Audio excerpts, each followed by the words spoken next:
good day and welcome to a new video. Don't forget to like, share, subscribe! Hello and welcome today. Today you're joined by me as we paint page 9. You're also joined by Denis Zilber today. We've got him in. Yeah, he's an illustration and character design. He does a lot of work and he is here with me today. So we can call him. Hey, Hey. welcome today. Yeah, so you have your website, DenisZilber.com. Yes. How long have you had that website up? How long? Excuse me. How long have you had the website up? My website? I don't know. Maybe like 7 years, 8 years, something like that. Yeah, but I had it's a new version basically. But I had the previous version like maybe 12 years, something like that. Oh, okay. Yeah. Mhm. Oh, interesting. So, yeah, tell me a bit about yourself. Well, I'm from Israel now, but I was born in Soviet Union back then, many years ago. And so my mother language is Russian. My second language is Hebrew, obviously, and the language that I use in my everyday work is English, also obviously. So what I do illustration and character design. I do illustration for many years.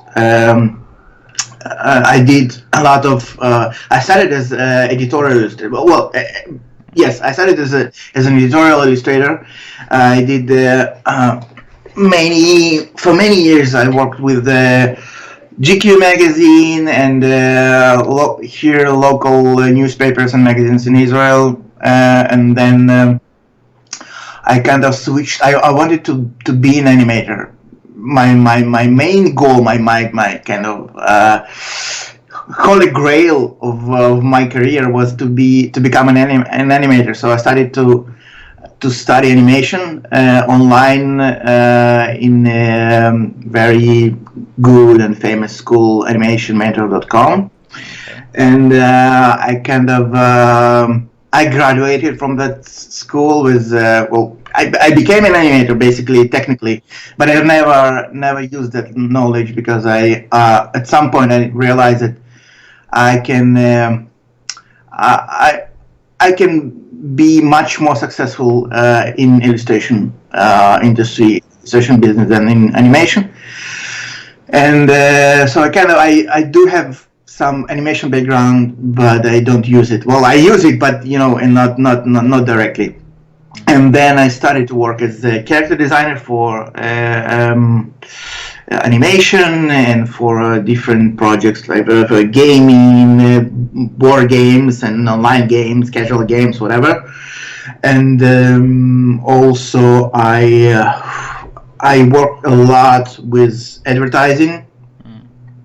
Advertising illustration, yeah, because they kind of love my style because it's nicely rendered and it's all positive and bright colors and so on. That it's very it's a hard sale from their perspective, and I'm trying to get into children's books. I did few children's books with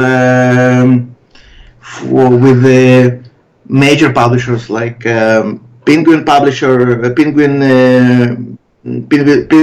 and Scholastic. Yeah. But I'm trying to get. My goal right now is to switch completely to children's books, but it's apparently it's a little bit tough thing to do. It's not that easy. Yeah, exactly. I also do a lot of lecturing all over the world. I traveled maybe like a dozen of countries in recent years with lectures and workshops and so on. and I also used to teach, and I used to teach for 5 years online. I had my kind of fair share of students, like 100 of them, or maybe 200 of them, and few of them are really good illustrators right now. I'm going back to teaching soon, also, and I'm going to publish my book that I wrote recently on illustration.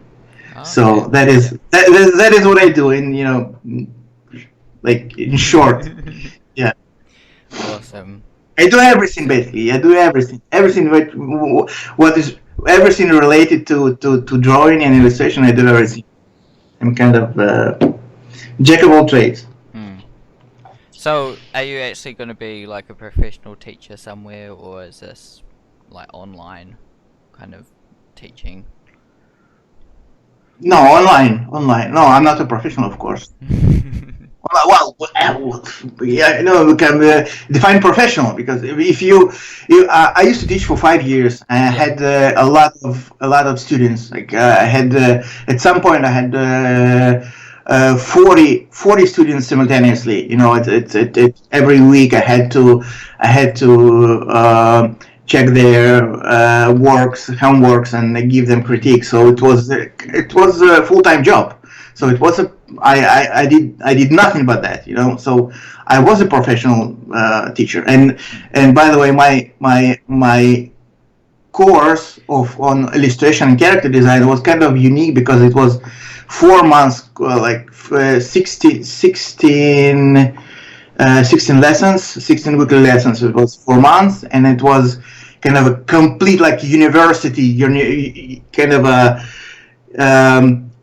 big art school type of course, because I tried to squeeze into this course anything at all, everything about illustration. Like from the beginning to the all the I don't know, from sketching to character design to editorial illustration to everything. So it was kind of a crash course for any young illustrator. So it was there are no courses like that on online in any in any country, anywhere. So and it was really, I don't know. It was a big nerve in terms of I don't know how I managed to run this course for 5 years. So eventually I gave up because it was too hard. But yeah, so I can say I was a professional teacher, because I made my living of it, and it was really full time, full-time job. Yeah, it's definitely a word that people toss here and there. Some people say they're professional all the time. I'm doing this full time, therefore I'm professional, and things like that. But yeah, I'm not saying you weren't a professional. It's like I was meaning, physically being in a kind of institute. You actually. Well, that I did that also. I did here in Israel, because because online teaching allowed me to teach people from different locations. I had a lot of my course was in Russian, so I taught people from Russia, Ukraine, Belarus, from Russian speaking. Well, basically any Russian speaker from all parts of the world could participate in my course.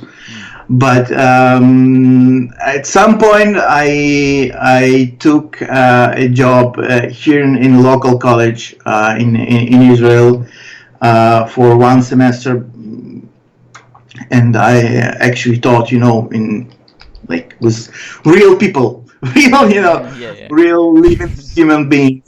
And it was a disaster actually, because not in terms of, it was much harder than online, and I really, it was really quick. I kind of gave up almost immediately. I finished my semester, and then I told them, no guys, sorry, I cannot do this anymore. because my students were a little bit, I don't know, they they didn't pay attention too much. So I kind of I don't know, I didn't feel that it was good for me, good for them. So I did it as a, as a professional teacher, with in college, and what they call brick and mortar. Yeah. So yeah. Did that ever like discourage you from keeping on teaching? That experience? Yes, actually, at some point I gave up. At some point I realized that I didn't want to teach anymore. And right now I'm working on my new class and my new course, and maybe I'm going to open my online school of school of myself, basically of one teacher. But I'm kind of taking into account all the mistakes that I did along the way, and I'm trying to minimize all the unpleasant kind of encounters, unpleasant situations that I had. So kind of I'm trying to make make the process much more smooth and much more easygoing than it was, because before that it was really hard for my students, and it was really hard for me because I was really demanding. I was highly demanding. Like I was like a drill sergeant, in the army, because I gave them really honest critique. It's not like in schools today they kind of try to encourage people and give them all the trophies on everything. I gave them hell every time they made a mistake. So because that is what I felt was right to do, and it was kind of negative. There's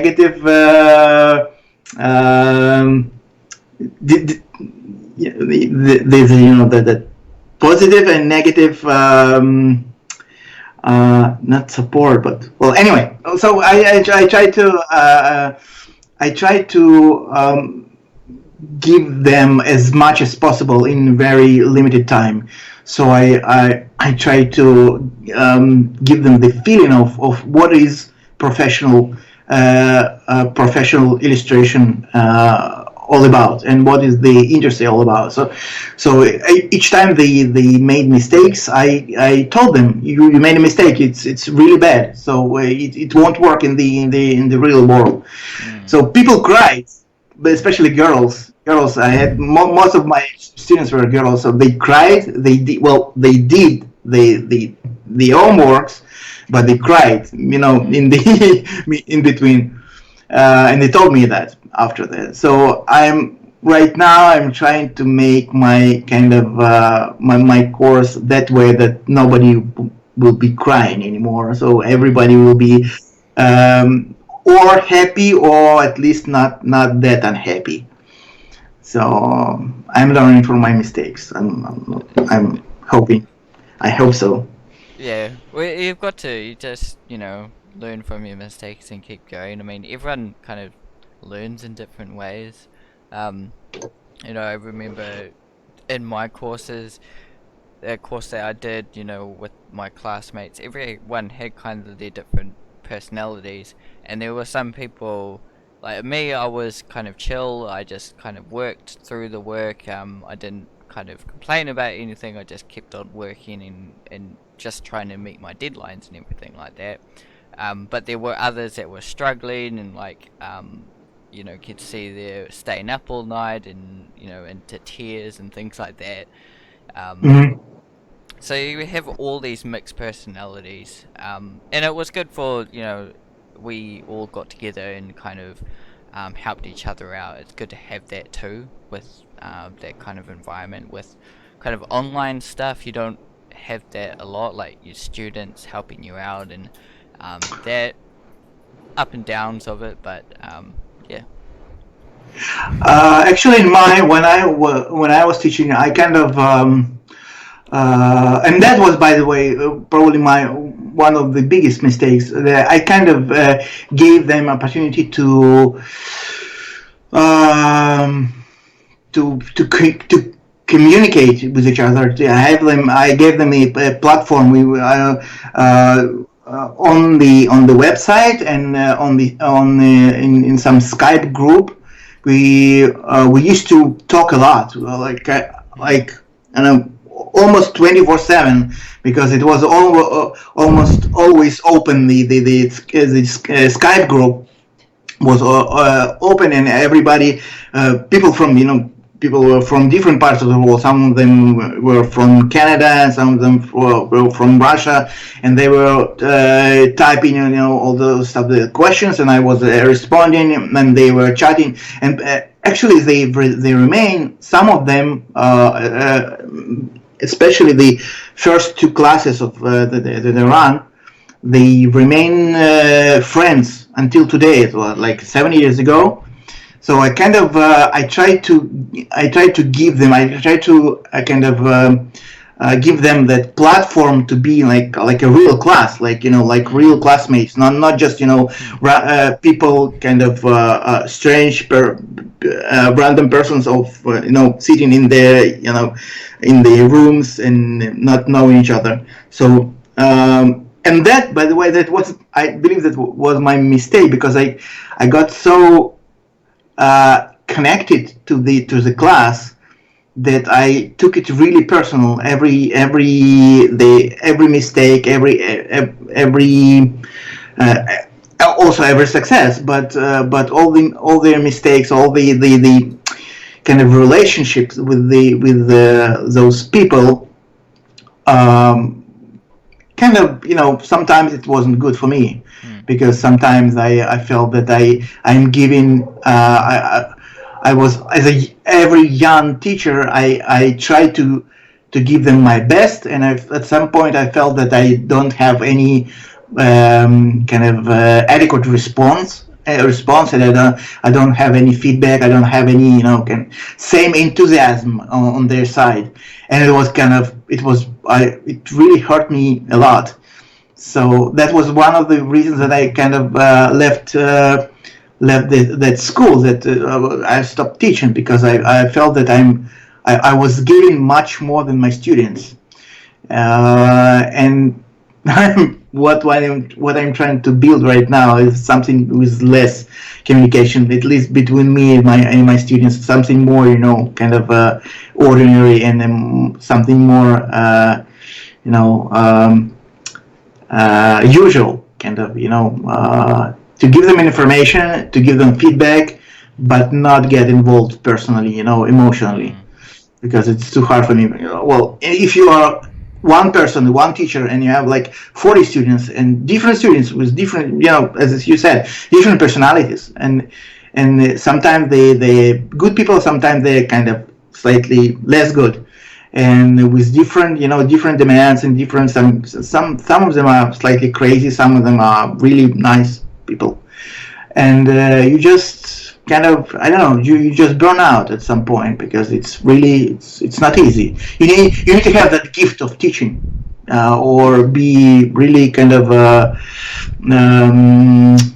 you really need to be really enthusiastic about teaching, because you need to give a lot of, or you need to be really extrovert, because I'm an introvert. I prefer to sit at my home and work, and being kind of working with people is much harder for me than probably to someone else. So yeah, sorry I interrupted you. It's all good.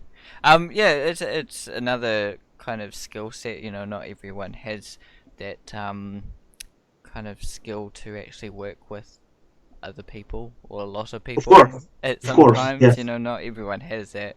I'd say I'm not exactly a people person, but I do, enjoy, meeting new friends and artists, and um, making connections here and there. But I'm quite shy actually. But yeah, um, so we've had a audience question. Essentially, my partner has asked a question. What inspired you to get where you are today? Well, it's really complicated because it was yeah, I had few stages of of getting here because I was born and raised in a very artistic family because my both parents are artists, professional artists, and so I kind of raised in that thought that I have no other option than being an artist because like if you grow up in a family of lawyers, for example, you're probably gonna end up being a lawyer, or I don't know, you're gonna get to university first of all, you're gonna get to university, maybe you'll be a lawyer or some, I don't know, doctor or something like that. But in my case, it was the only possible way, the only reasonable way for me was to be an artist. But when I was 15, we moved from Soviet Union back then to Israel. It was so hard. The switch was so hard. It's so violent in terms of psychologically, in terms of world perception, in terms of so we moved from socialist country to capitalist country, and it was kind of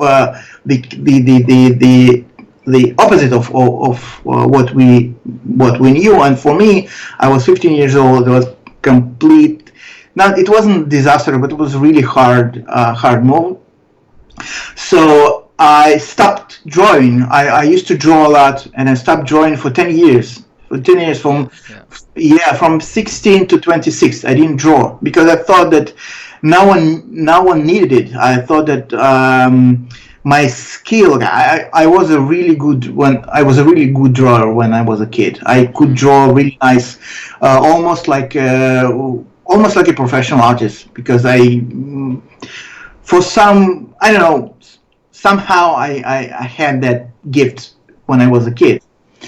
And at age 16, I realized that no one needs it. No one needs it, and I have nothing to do with that. And I need to find some dull and kind of boring work not related to art. And it was a huge mistake. Well, I'm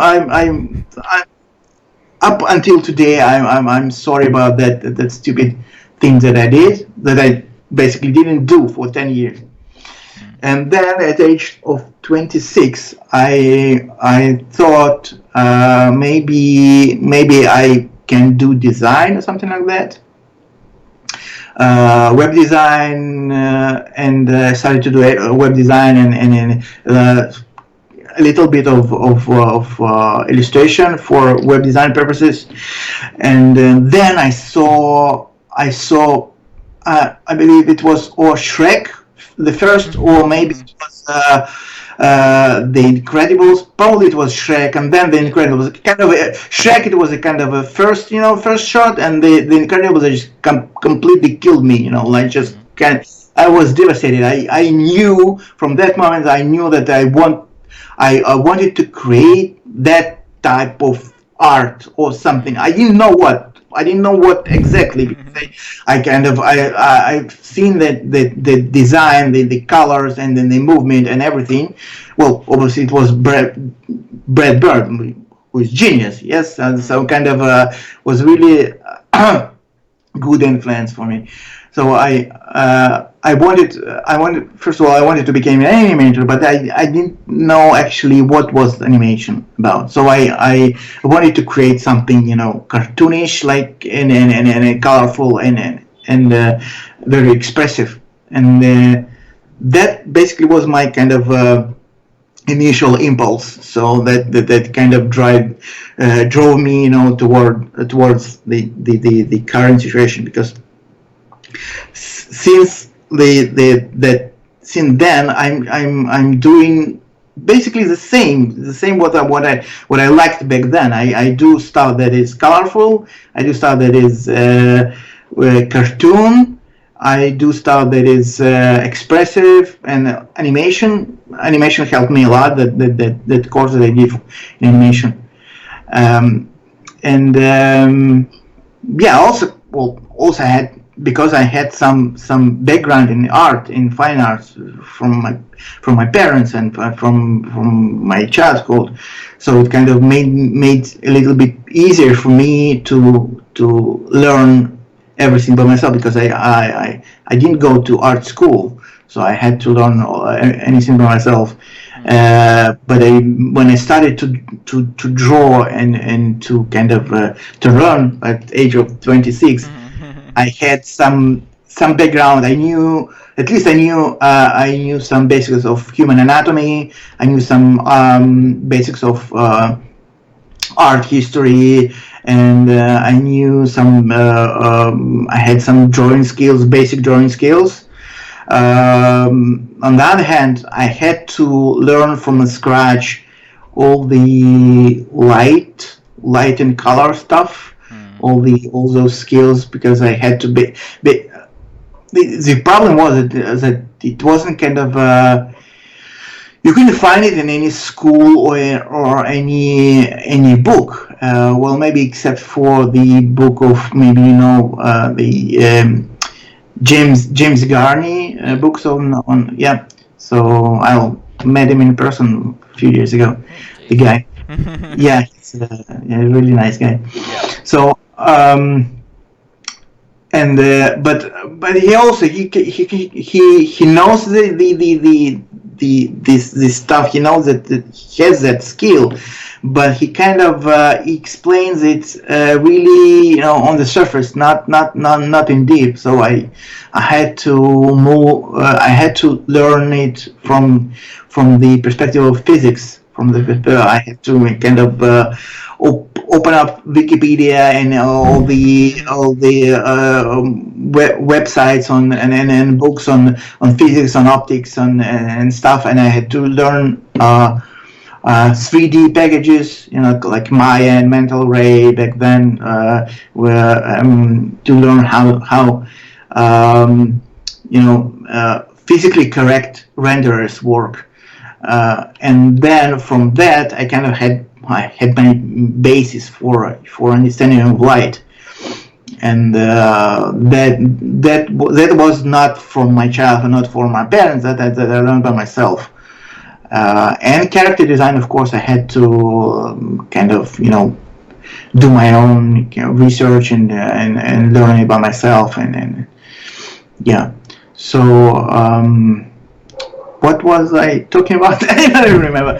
Anyway, so how did I get here? So I kind of, it was really long way, and as I said, few stages from in my childhood, and then when I was studying animation, and then I had kind of really good experience with few of my clients, like the GQ magazine, for example, GQ Russia, not British GQ, but GQ Russia, that they gave me for 3 years. They gave me weekly assignments, like they paid for it. Well, not much, but they paid for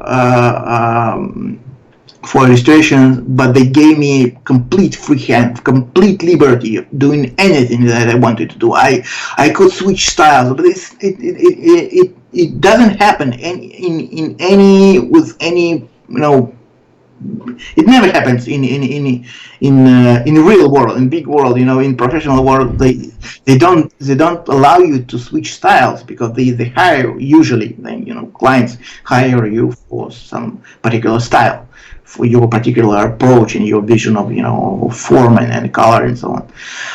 And here they loved me so much on probably some personal level, that they loved anything that I did. And I could even send them one illustration and then resend it in different style, and telling them please, switch them, take the last one, because I kind of find a new approach, and they loved everything, and it was my playground basically. It was my playground and training ground, because I could kind of train, and I could exercise in illustration while being paid for that. It's kind of a luxury. It never happens in, well, students doesn't have that, and students don't have that, in its span of 3 years of weekly assignments and paid assignments, and just do whatever you want. Well, it was kind of it was a bliss. It's just it was amazing. And I'm really grateful for them, for those people that I worked with them back then, because they kind of they have built me as an artist. They gave me that that the background that I couldn't. If I had some proper education in art school, I don't believe I could have such an opportunity to work, within school, within the limitation of school, kind of few years of art school, maybe one course or two courses on illustration. I couldn't make that, progress in a short time. And here I had like 3 years of training, in a field training, in the kind of in the real bullet, with real bullets, with real bullets, and real people falling dead near me, So it was really kind of, I was lucky, really lucky. Awesome. Yeah, that sounds like a really awesome experience to have. Yes, yes. I mean, it's like you say, doing the courses in colleges. It's you're kind of in a safety net kind of a thing. You're not in the kind of big real world, dealing with like real clients and that kind of thing. But I did it, and I don't regret it. I mean, it was really helpful for me as well. But I would have loved to have that experience as well. Yeah, it's really unique and unusual, because as I said, it never happens, because never usually they pay you for for doing some particular job in particular style. And here, I don't know why. Well, really, I don't know why. Maybe I don't know. Maybe they were too unexperienced back then. It was early. Like was maybe 12 years ago, 12 years ago, something like that. So I don't know, maybe for them it was also some kind of nice experience. Maybe they needed variety. Also they asked me, and it was the most amazing thing. They asked me, sometimes they hired me for the same issue of the magazine. They hired me twice, like gave me 2 assignments, and they asked me to do it in different styles, so it wouldn't look like the same person did it. So I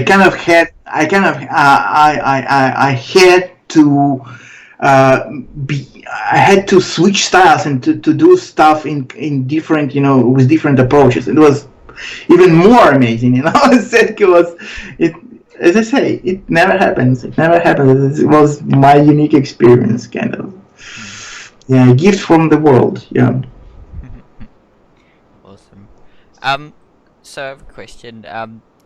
Since you do quite a range of things, Yes. a range of things, do you get quite a lot of different opportunities? A big range of things. A lot of opportunities. Well, for some reason lately, in kind of last year or two, the amount of and it's really strange, because the amount of workflow that is incoming workflow is less than it used to be, for some reason, because I don't know why. Maybe my style is kind of is refined in the way that not suitable for every project. But I used to work with editorial illustration a lot, so for some reason they don't contact me anymore. I work with mostly with advertising and animation studios. Sometimes they hire me for doing apart from doing character design, which is kind of really interesting but kind of simple style-wise um, job, they hire me also for creating posters for pitches. Like when they need to impress the future investors with the genius idea of the future animation movie, they need to bring them like about few characters and the page, the script and the future poster, which is not, it's not gonna be the real poster at the end, but like mock-up poster, but done very good. It has to be done really nicely. So they hired me for that, and I did few of these posters, and it's really nice. It's kind of nice. I love jobs like that. Board games, people, yeah, I work with board games. They need fun, kind of nice rendering. With the casual games and online games, my style is a little bit too kind of too precise for them, because they tend to do stuff which is much more simple and with bigger detail and more and less attention to precise lighting. So for some, I don't know why that, but for some reason they do it in that kind of, they have really kitschy colors, really vivid colors, and really kind of childish proportions of everything, basically. Even with the, it really, it doesn't depend even on the type of the game. It can be fantasy game, sci-fi game, anything. So it's almost the same style everywhere. And my style is kind of not. It doesn't fit the industry demands. So I do advertising and I do animation industry kind of jobs here and there, and less editorial. Well, almost none, kind of. So it kind of I don't know. I don't know what happened, but maybe something changed. Maybe with me, maybe with the industry, maybe. Well, also editorial illustration almost don't in Israel, for example. It almost don't exist anymore, because the all the newspapers and magazines, they went online, and they don't have enough money to support the illustrators and to spend on illustrations with for offline issues. So yeah, I have some opportunities, but I also kind of made my switch to teaching recently, and to when I also spent like have 6 months, maybe 8 months writing my book. So I kind of invested a lot of time and a lot of effort in that field. So kind of I'm more about teaching and promoting my book and working on my book right now than doing illustration stuff. Though I try to find that fine balance between between making money and kind of making living from illustration, and promoting the teaching and the workshops that I do, and the book, and so yeah. Yeah, it's always a challenging thing. Yeah. Yeah. So what will it focus on, do you think? Oh, it is. a book about illustration. Right now. I wrote it in Russian, but I wrote in Russian. I had my kind of doubts about how to write it, and well, Russian is kind of mother language, so it was much easier for me to write it. So I wrote it in Russian, and right now I'm trying to translate it into English. Because English speaking audience is like 10 times bigger than Russian speaking, obviously, at least. So the book will be about illustration and about my vision of illustration. What is how to create good illustration, but and not bad illustration. What is good illustration? Because they don't teach it in schools for some reason. They don't even on the illustration in our colleges. They don't give you those guidelines, what to do and what not to do, what is important and what is not important, because I get contacted by former students and current students from art schools almost not every day, but quite a lot, and they ask me questions that I and they tell me about what they learn at colleges, and their colleges, and I just realized that they're not being taught about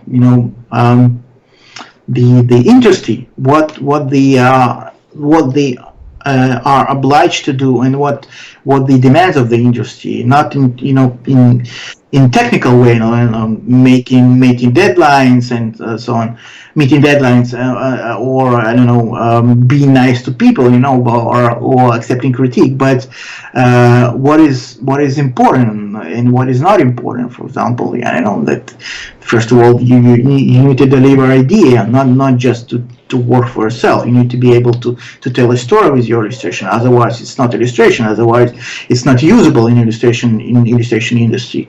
Also, for example, you need to make it the idea that your illustration should be readable, really understandable, and really clear, so that idea reaches the audience. So the second principle, and the third principle is it should be universal. So you reach the much wider audience than, like, for example, if you draw something for your friend or for your friends, for your family, it's one way of doing things. And if you draw something for people that don't speak your language, and they understand your illustration, they understand your visual language, it's much your illustration is much better.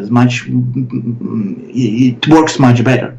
So and that is kind of set of principles that they kind of developed along the way, and I have like 9 principles of